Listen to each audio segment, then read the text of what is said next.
Hello, everybody. Scott Golden here with the Golden Opportunities Coaching and Pro Wrestling Logic YouTube channels. We are fast approaching actually a couple days away from Starcade 92 in this particular version, which is the December 26, 1992 version of the WCW Saturday Night Series. Days away from Starcade 92, which is the first Starcade I ever saw live as it happened. So that's kind of interesting. I would watch 92 through 2001 live as they happened. Mr. Wonderful Paul Orndorff, who's back, thanks in great part to the WCW initiative with Smoky Mountain Wrestling. Which, for the record, for those that have asked, I am going back to the Smoky Mountain series eventually, but being that I have not seen these since they aired, and I have seen Smoky Mountain more recently, I thought this might be a fun project, and it has been thus far. Brad Armstrong is the opponent for Mr. Wonderful Paul Orndorff in this particular matchup. Orndorff, obviously, a couple of years, about 5 years removed from his WWF run with Hulk Hogan, and they battle over arm lock, arm bars, arm scissors, head scissors. Take over by Armstrong. Armstrong, a former world light heavyweight champion at this point. Grapevines of the leg by Orndorff. Orndorff manages to catch his opponent and stay on the leg. Goes for a couple of kicks to the back of the leg, misses some knee drops and the like, and Armstrong again tries to get things going back his way, but gets tied up in the process of the way things go. Orndorff manages to kind of catch things along the way, and a couple of shots by Orndorff manages to allow him to take the match back over a bit. At the end of the day,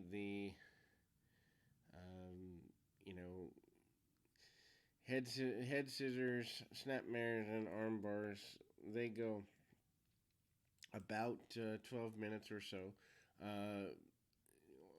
Orndorff allows and encourages the benefit of Armstrong running into the turnbuckle, and eventually wins with a back suplex, German suplex style. Windham and Pillman say that they are ready to go going into Starcade for the championship. Also, there's a backstage promo wherein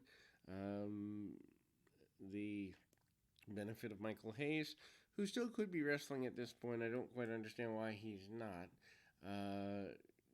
does the talking for beautiful Bobby Eaton, and basically says Eaton's best is ahead of him, and he is the future of the area, even though he's not in the Midnight Express any longer. Bob Cook against Natural Dustin Rhodes is your next match here. Rhodes, of course, going into Starcade as everyone else, part of the Battle Bowl extravaganza. Rhodes with arm ringers, arm bars, arm twists, and the like. Cook is primarily a Georgia, Florida territory guy who manages to be on several years' worth of WCW programming. A bunch of work over the arm of Rhodes, or by Rhodes, followed up by a Bulldog, and a quick victory within less than 5 minutes here. We then move to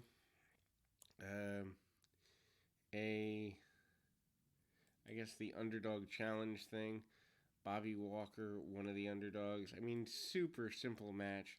Nothing of any major consequence on either side here. Rhodes winning the previous match and then going into kind of that underdog deal, actually joined in progress. Both guys with headlocks, head scissors, arm bars, arm locks, and the like. We see Walker come up. He's not as aggressive as normal, but does manage to eventually get, I believe it's one of the Cole twins, actually. They don't highlight it very well, but there is a victory for, I believe it's Keith Cole, in the end there. Highlights of the 1991 Starrcade Battle Bowl to try and get people hyped up for the Battle Bowl concept, which I don't think they ever really became to the level that people wanted them to be. To square off with Luger and Sting in 1991, which I tend to prefer the 91 version anyway, looking back at it, although I wasn't a fan at the time. Eric Watts still defending his right to challenge his own fate, even though his father has given him more opportunities than most people. Zink and Gunn versus Pillman and Wyndham is up next. They being Pillman and Wyndham, days away from the tag team championship shot against Douglas and Steamboat. Really good match. Pillman does the majority of bumping around here. Z-Man with a couple of backdrops, and Pillman does amazing beg-offs. Wyndham gets frustrated easy. Pillman stalks around on the outside. Pillman takes the majority of the match, although Wyndham does wind up tied up in some arm work. Babyface is cut off the ring for the next couple of minutes, and then we get Z-Man coming back in, and the power of Wyndham takes the match back over for the heels, which ultimately then leads to them running for a while. Lariat followed by a chop block and a victory for Wyndham and Pillman, days ahead of their tag team championship match. Hype for Starrcade in the form of a Starrcade review kind of series is up next. They take several minutes to promote that. Rick Rude is out next, which tells me that these matches have to be taped. Also tells me that Rude's injury has to have taken place within the 2 or 3 weeks before these were taped, and that's that. Medusa with a cowboy hat, Eric Watts, and Rick Rude is here. Eric Watts might have been in line to become some sort of champion had things been different. Rude carries Watts through a passable match. Rude, goes into hammerlocks and basic things that Eric Watts can follow up upon. Watts has been so overpushed that people are already starting to boo him, and that's even worse come Starrcade on live television. They use sweeteners along the way in the early stages here, but obviously can't do that forever with the benefit of live television. Rude manages a body scissors, and Watts eventually comes back at him, getting some kicks along the way. Watts then manages to get an attempted crossbody, doesn't get all he wants on that, but manages to do everything on the missed crossbody. Rude makes his way back to his feet and catches Watts with a heck of a shot. Rude then manages to take Watts to the outside of the ring, continuing the fight. Watts doesn't want to quit and stays pretty aggressively assertive. Rude does manage to go to the outside of the ring and hit a Rude Awakening on the floor, which is supposed to add an extra layer of damage, but really doesn't. Not in this case anyway. Rude does get a victory soon thereafter. And then we get Ron Simmons hyping his upcoming championship match in a couple of days at the Clash of Champions. Bagwell talking about being home at WCW, wanting every opportunity that he can get, talking about friendships with Dustin Rhodes and Ricky Steamboat and just being the Rookie of the Year and all this. Johnny B. Bad and various others hype the Battle Bowl concept, and they basically do a bunch of 15 to 20 second clips trying to get people hyped for Battle Bowl, which I don't think ever really worked.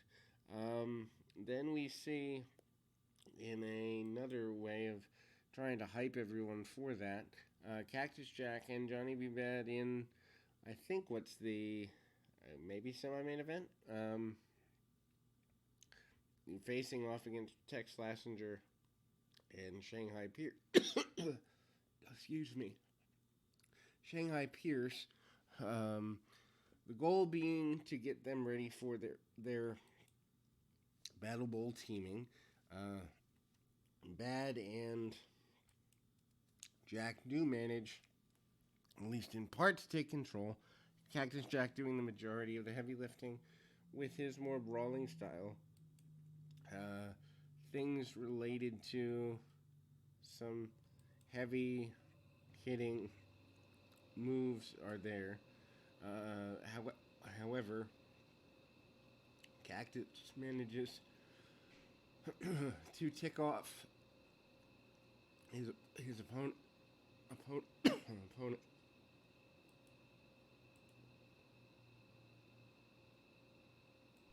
His partner. Sorry about that.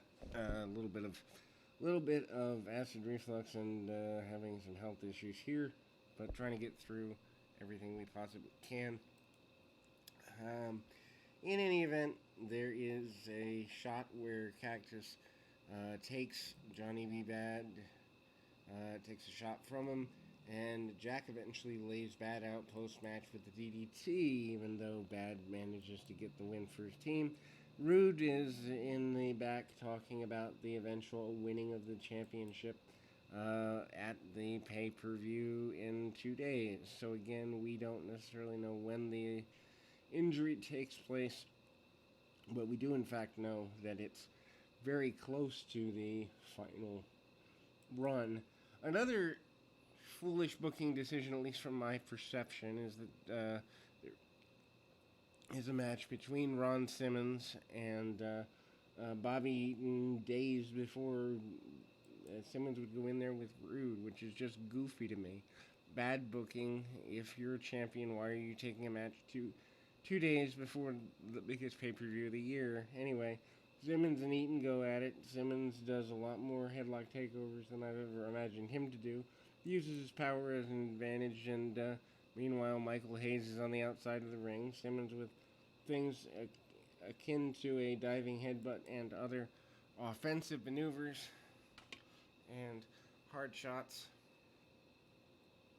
Ultimately, Eaton goes to the outside to try and get an extra advantage.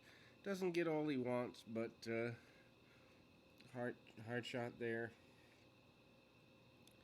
Hip toss and another series, and then some chop blocks on the outside by Simmons. Simmons takes the match back into the ring and eventually hits the spine buster, gets a victory for himself with about 5 minutes or so left in the action of things. And again, Douglas and Steamboat win a squash match in less than 2 minutes. Douglas hits the belly-to-belly suplex, gets a victory for the team, and the tag team champions look strong going into the pay-per-view. We'll be back with more right after this.